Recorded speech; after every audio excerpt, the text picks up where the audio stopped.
Yo, I'm gonna speak on the Angel Reese, LSU win, Caitlin Clark, Iowa loss situation that everybody's weighed in on. I've heard a lot of opinions before I was able to make this video and get mine out. A lot of people echoed some of the same sentiments and said some of the things I would have said. But yet I'm going to still say what I want to say. Just to cut to the chase of it, though, it wasn't that long ago when Emmett Till happened, right? It wasn't that long ago when you could be lynched for winking at a white person. And by the way, the bitch lied. Carolyn Bryant or whatever the fuck her name was, I think she's still alive. The bitch lied, right? Got that little boy killed for nothing, but that's another note. I mean, it's psychotic. But, it wasn't that long ago when black people, not you, black people could be killed for whistling at a white person, winking at a white woman in particular, right? Who, represented this purity and sanctity and all this kind of shit, and or represented a fear of, if the pussy is corrupted, basically, if the vagina is corrupted by some Negro and shit and some black shit come out, because a black child's gonna come out, then it's trash now. It's forever, it's trash. There's nothing we could do about it. So, but it wasn't that long ago when niggas was getting, lynched for, like I said, whistling at a white person, winking at a white person. Even getting beat up or beaten within an inch of your life. If nothing else, spit on, called boy, if you were perceived to be talking back, don't back talk me, boy, all that kind of shit. If you were perceived to be being smart, like just being smarter than a white person, right? You trying to be smart, boy, or you know what I mean? So, and there's a lot of residual effect and energy from that time, you know what I mean? Like in the way that black people conduct themselves around white people, like the way black people code switch and shit and perform, you know what I mean, around white people, change our tone and change our language and verbiage up, the way we act, going for a job interview and shit like that, which, I know everyone to a degree code switches for job interviews, but the way black people really have to perform and shit, or feel the pressure to perform, you know what I mean, to and just not be themselves, you know what I mean, to walk in certain doors. So, and that's on the black side. And then on the white side, there's residual energy and shit there too, you know what I mean? Because, and I'm sorry, cool white people and non-racist white people got to catch a lot of strays and shit because we have to just call it for what it is and be like, white people, white people, white people. Of course, we know it's not all white people. Some well-intentioned white people, cool white people, not a racist bone in their body, white people out there. But, when we talk about these things and we saying white people, good white people just got to catch these strays. And just got to understand, you know what I'm saying? We ain't talking about you. Just like black people always got to catch these strays from being monoliths, being labeled monoliths.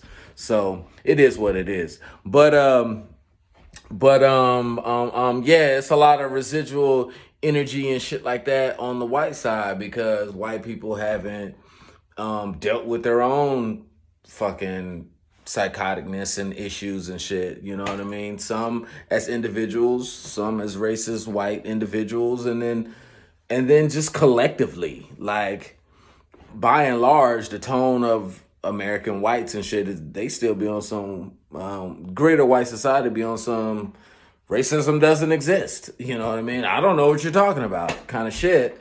And so again, what that tells us and shows is like there's a disconnect. You know what I mean? Like they haven't even done the inner work there. So again, there's a lot of residual energy from that time. I mean, people think that was so long ago. Not that time, but all the times leading up to the time that is still now the time, which is still now. You know what I mean?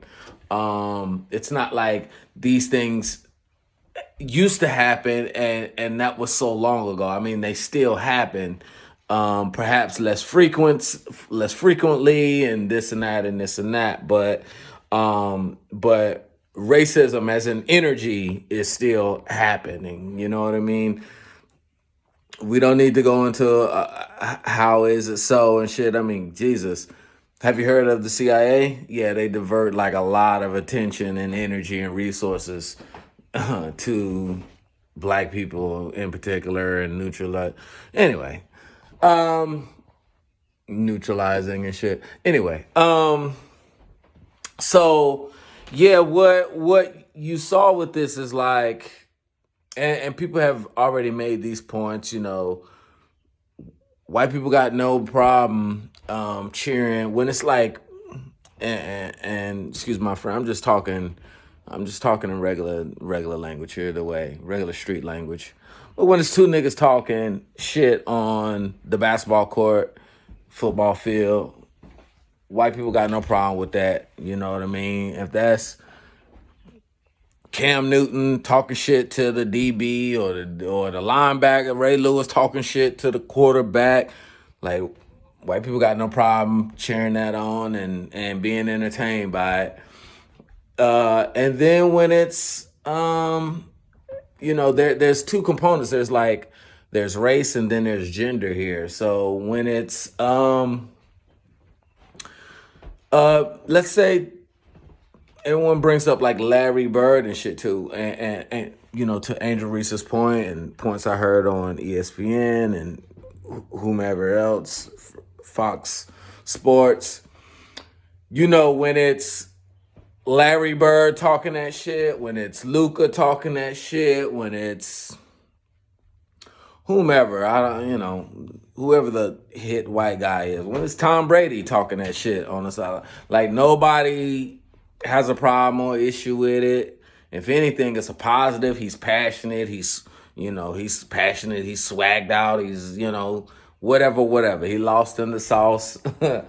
And then when it's and when it's a white person speaking that way to a black competitor, it doesn't even, and black people never react to that and get, oh my God, in our fucking feelings about it. Like, oh my God, this motherfucker's talking trash and da da da da. I mean, it's like, go beat him. I mean, it's a sports, right? So, that's kind of our attitude. All right, well, go beat him. What's funny too is like, take this shit into like the political arena. This is the same people, these people that are so butthurt and offended by this is like, it's the same motherfuckers, the same demographic, some of the same demographic, not everybody. Everybody ain't a sports fan, this and that, but it's the same motherfuckers who, when at the political rally, when Trump talking that shit, yeah, man, yeah, Trump, woo, ah, you know what I mean? When Trump is, talking about NFL players kneeling, get those son of a bitches out of here, get him out of here, get him off the field, yeah. They got no problem with that. They got no problem with that rhetoric, huh? when it's, where's Barack Obama's birth certificate? I'm not like a Barack Obama supporter or some shit. Like I don't like none of them motherfuckers. You know what I mean? I don't like Democrats or Republicans. I don't like, you know, in general, I have a healthy disdain and a healthy skepticism, I should say, with any and all politicians, any and all things politics, because, you know, I know it's systemic. Now, there are plenty of exceptions. There are plenty of well-intentioned people on both sides of the aisle, so to speak. But especially when you get in the upper echelons of politics, I mean, I'll see it for what it is. Anyway, it's the same people that when Trump is talking that shit, it's a good thing. When he's talking that shit about basically Mexicans, you know what I mean? It's a bunch of coded language and immigrants, this and that. These motherfuckers got no problem. Go back to your country. Go back to your country. This is America. Go back to Africa. Go back, man. You don't like it here? Get out of here. Get the fuck out of here. Yeah. Get out of here. Woo. No problem. The chick do this, these motherfuckers can't handle it. They butt hurt, the brittleness come out, like all that energy, all that, you know, all that little dick energy, all that ego and shit, that shit brittle as a motherfucker. Oh my God, man, it's so disrespectful. God, man, the sanctity of the sport, man. God, it's so disrespectful. Fucking idiot, man. It's fucking racist, man. I hate it, man. See, if this was the other way around, man, no, man, fucking thugs, man, huh? When she wouldn't have done that to South Carolina, man, huh? Didn't do that to the Gamecocks, man. Why? Cause it would have been a fight, man. See, and the media is bullshit, man. They're not calling it out, man. They're not calling it out, huh? I mean, whatever, but. As I said, they got no problem with they got no problem with Larry Bird talking shit, or, you know, whoever the baseball guy is. I don't watch baseball, so I don't know. I know some of the top players are white. They got no problem. You know what I mean? The soccer guy or whatever the fuck. You know, showmanship. The Conor McGregor got no problem with, I was going to say the top UFC guys or whatever, whoever the white guy is. Conor McGregor is a good example. Got no problem with Conor McGregor talking that shit. They got no problem with Logan Paul. And low-key, some of these people I be naming be swagger jacking. They fucking swagger jacking, like taking the attitudes and the dispositions of black people and shit, taking little cues and shit from the culture and remixing that shit and putting it in a white package and, you know, presenting it to the public. Kudos to them, shout out to them, whatever.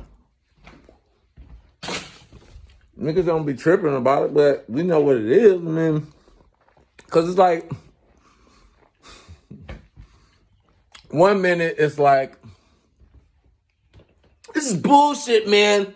And next minute, like, you gonna go cut on Snoop Dogg and, you know what I mean? Like, you can't get away from us.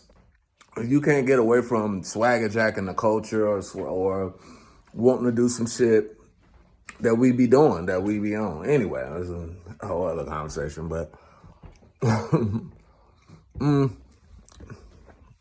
this is bullshit, man. And then go buy up all the Kendrick Lamar tickets or go buy up all the fucking Travis Scott or whatever the fuck, or the Yeezy. I'm gonna put my Yeezy boots on, man. This is bullshit. I'm wearing my fucking Yeezys today. You know what I mean? So, whatever. What the fuck ever. But anyway, I just thought, again, man, my initial thought was like, it wasn't that long ago when, in public and shit, like you couldn't show up white people if you were black in particular. And so a lot of them still feel that way inside, man. And they don't even know it. They don't even know that they feel that way until something triggers it and it comes out. You know what I mean? And in that respect too, it's like I have grace. Or I try to have grace and remembering that. Just like I get triggered on some shit, some trauma or some shit that is in there that I ain't dealt with. Something triggers some shit. Your mom will say something, your dad will say something to you, a relative. Who the fuck knows, man? You know what I mean? Like, people got all kinds of triggers. Some relative touched you or some shit. Your woman, your wife, your girlfriend, your husband, something, whatever, man. And so, yeah, with race and shit, it's like it's clear as a collective, white people haven't done that work or are not finishing that work. Like a lot of them even refuse to believe that there's a problem or that there's still racism and shit like that. You know what I mean? And you can't, you try and spoon feed them some shit. Here goes some Jane Elliott. Check out that, some Jane Elliott. Here goes some, you know what I mean, some Tariq Nasheed, Hidden Colors or some shit. But, or they need to, it's better when they hear it. But then I was like, it's better when they hear it from their own. Sometimes it is, but anyway, the double standard though is funny to watch. It's kind of funny and crazy and hilarious and funny because clearly there is. They really okay, and on to the gender part, because again, when it's men doing this, it's less of a thing, but it's like, how dare she do that? You know what I mean? To a woman or a young lady. But as an athlete myself, man, these girls are just competitors, man. And trash talking, shit talking, that's a part of the game, bro. You don't even get to be as good as they are, and on that level without having at least experience trash talking, even if you're not a talker yourself. Not everybody is a huge talker, you know what I mean? Some people are. Some people, it gets them going, it gets them motivated, won't. But you don't get to play collegiate sports and at that level, and on that stage, and you haven't experienced trash talking and shit talking. Like, your coach gonna challenge you before you even get there. You know what I mean? Your coach gonna push a button, you know what I mean, and have you question yourself or be emotional a time or two, or question your effort, you know what I mean, to dig deep or whatever. So again, man, that's just part of the game. But it was real interesting to see the level of butthurtedness, you know what I mean, over that. And with that is like, yeah, I mean, it's just curiosity. It's like, I don't know.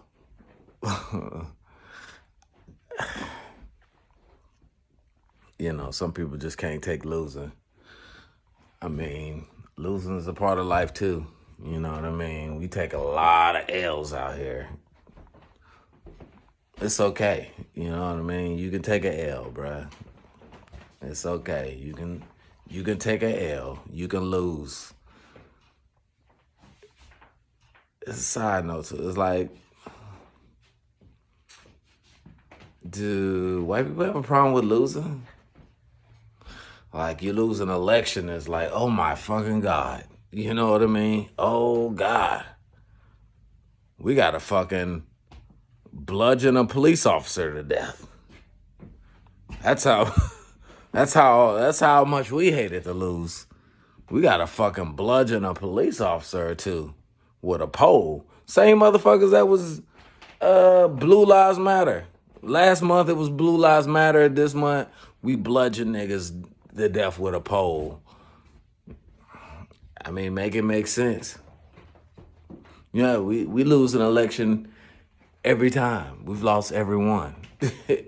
Even the one that we thought we won, or the two that we thought we won, we lost. You know what I mean?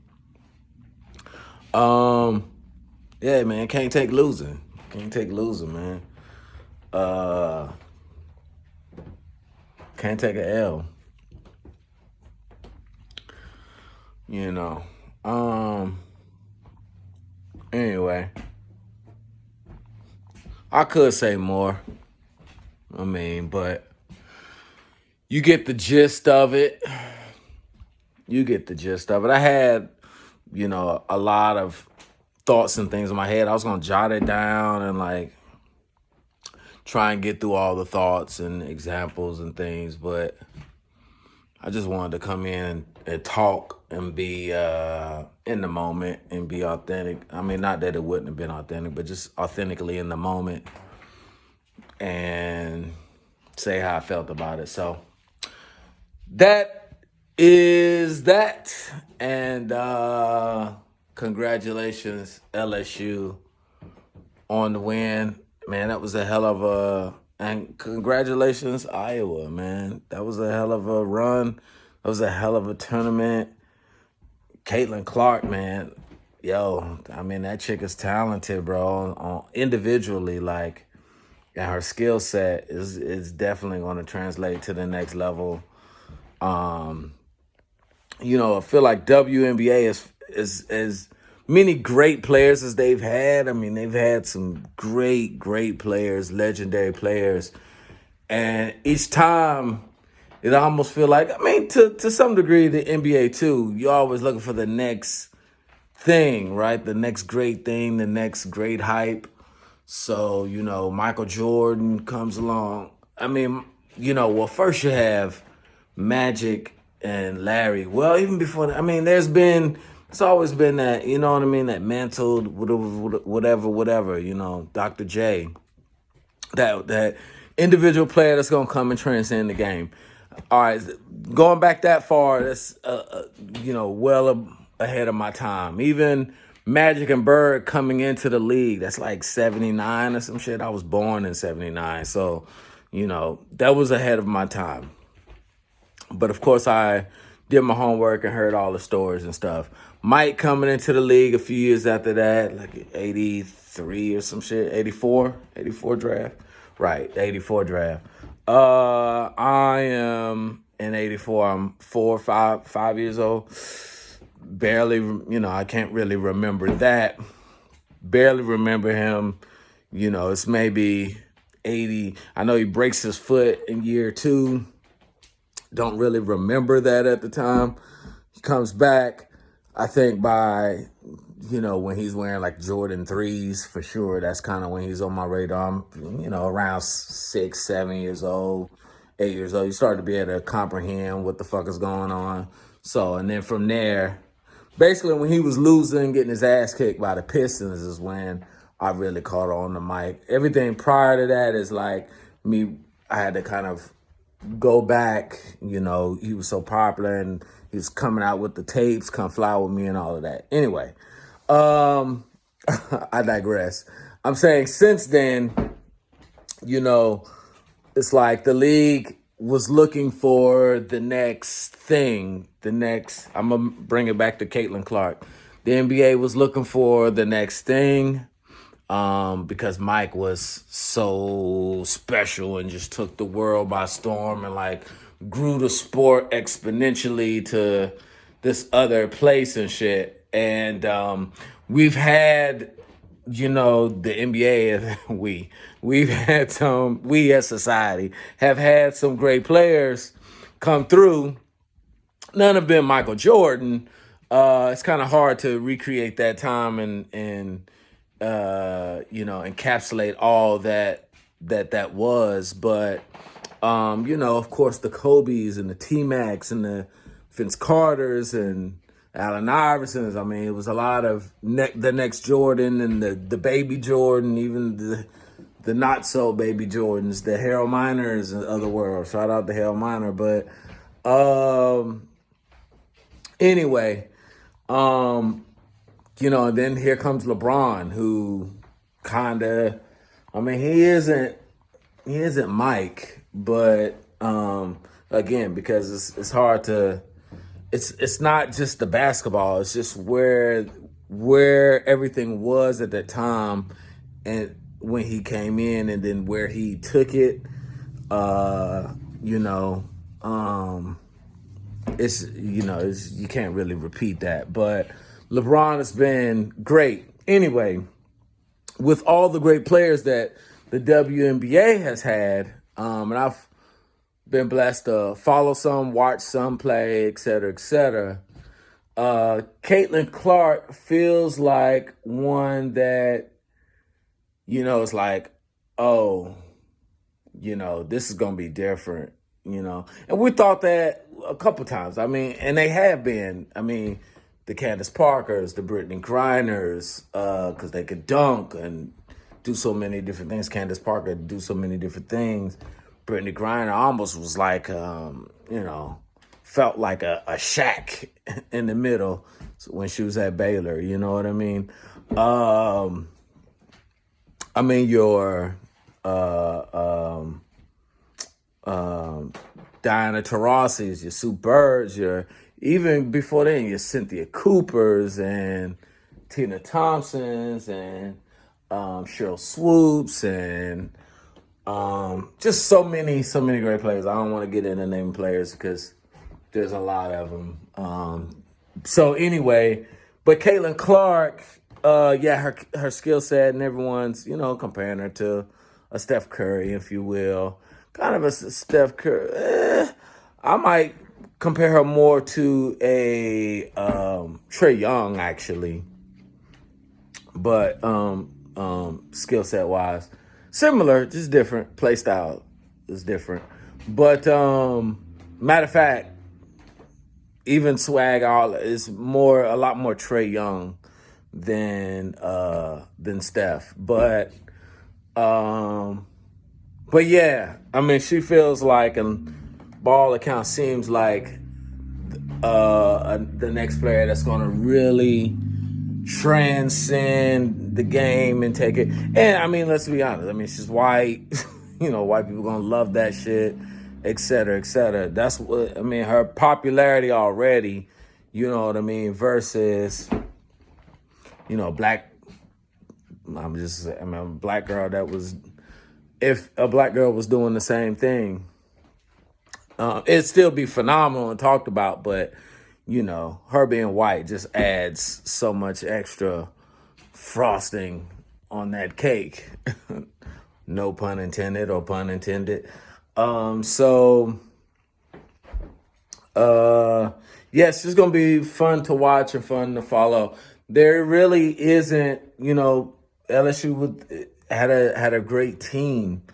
There really isn't an equal to Caitlin Clark, though, as far as I think superstar power and what we're gonna see on the next level. Could be wrong because college players don't always pan out like that. Yeah, we thought Christian Laettner was better than Shaq. Well, no, we didn't, but people did, based upon college.